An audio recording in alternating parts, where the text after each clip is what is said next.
Against perpetuity पढ़ेंगे।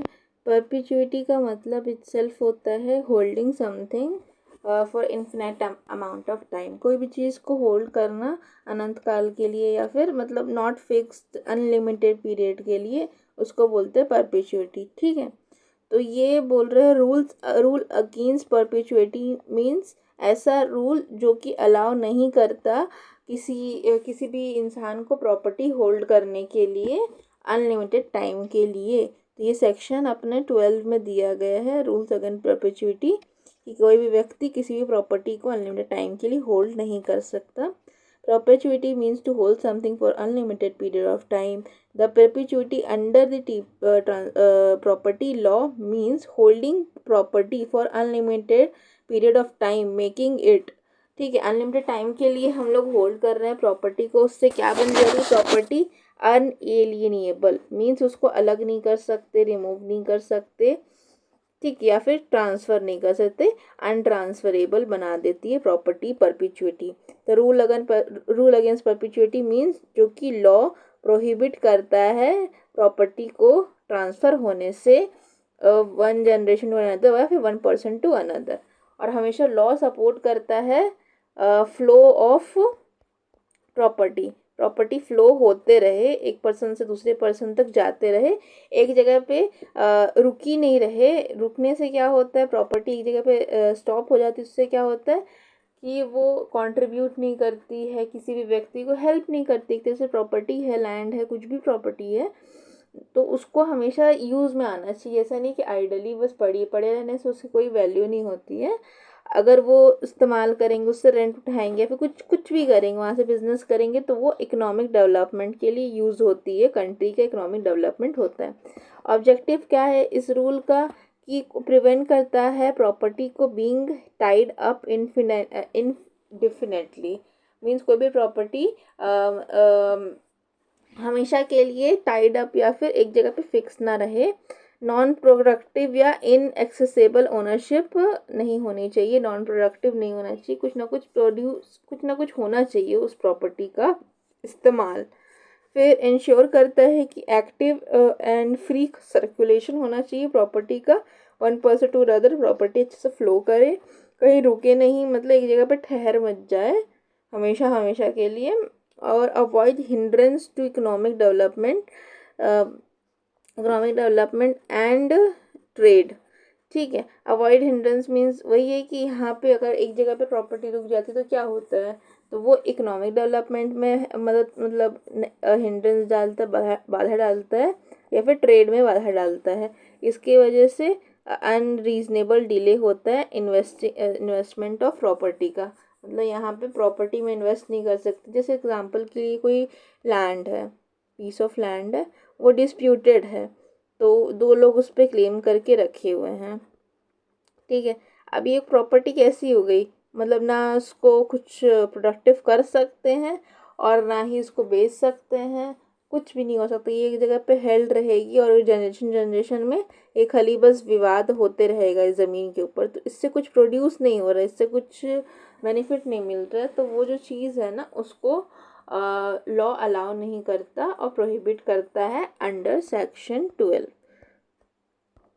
फिर essential elements क्या क्या हैं इसके? According to this rule, no transfer of property can be made after the time life time of one person and more person living at the date of the such transfer and expiry of further 18 years. वही बोल रहे हैं कि कोई भी transfer जो है ना वो ऐसा नहीं होना चाहिए कि किसी व्यक्ति की लाइफ टाइम चले।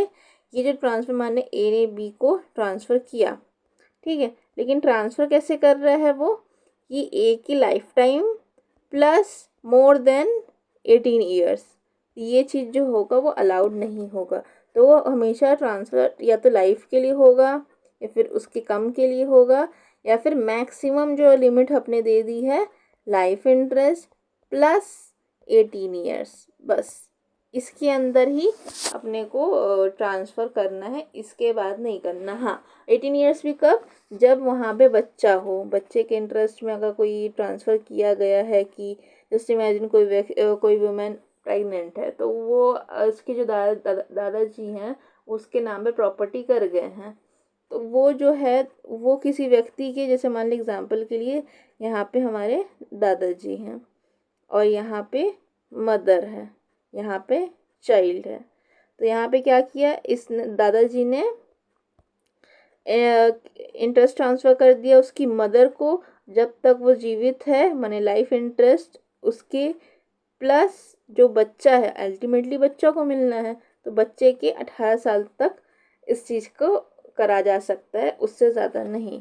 उससे कम में रहेगा चलेगा, उससे ज़्यादा होगा तो कोई ट्रांसफ़र नहीं किया जा सकता, नो ट्रांसफ़र इज़ अलाउड। फिर transfer of property rule applied only to transfer interviews by the living person. हाँ, यहाँ पे जो ट्रांसफ़र हो रहा है एक व्यक्ति से दूसरे व्यक्ति का, तो यहाँ पे जो ट्रांसफ़र होगा वो इंटरव्यूज होना चाहिए, मतलब both of the person should be living.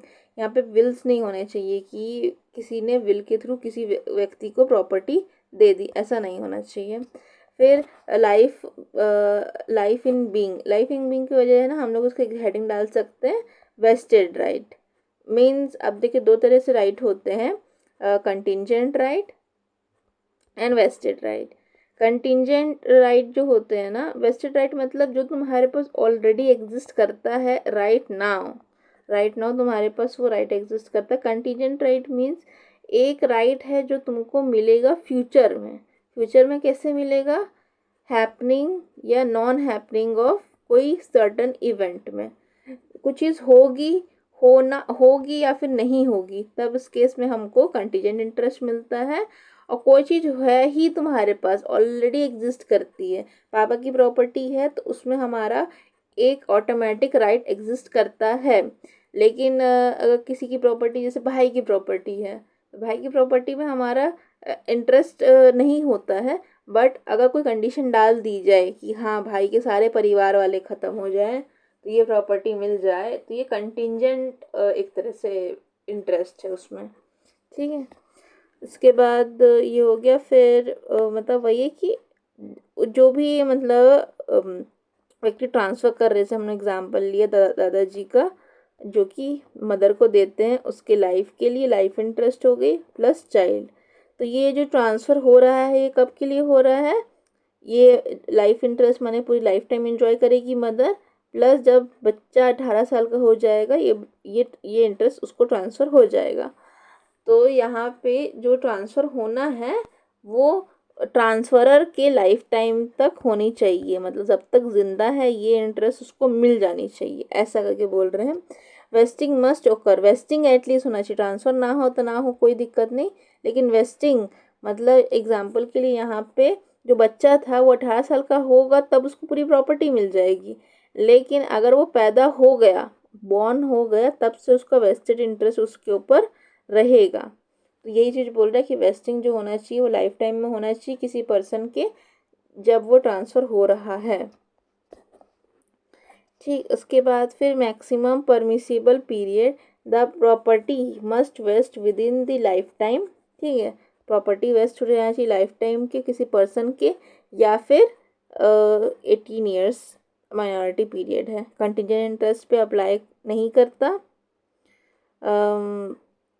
Contingent interest पे अप्लाई करता है, ये applies mainly to the future और contingent interest that must vest in future, ठीक है। इसके बाद applicability rule in applicable to, ये किस किस के ऊपर अप्लाई करता है, गिफ्ट पे, ट्रस्ट पे, ट्रांसफ़र पे, और वहाँ जहाँ पे इंटरेस्ट इन प्रॉपर्टी क्रिएट की गई है फ्यूचर डेट के लिए।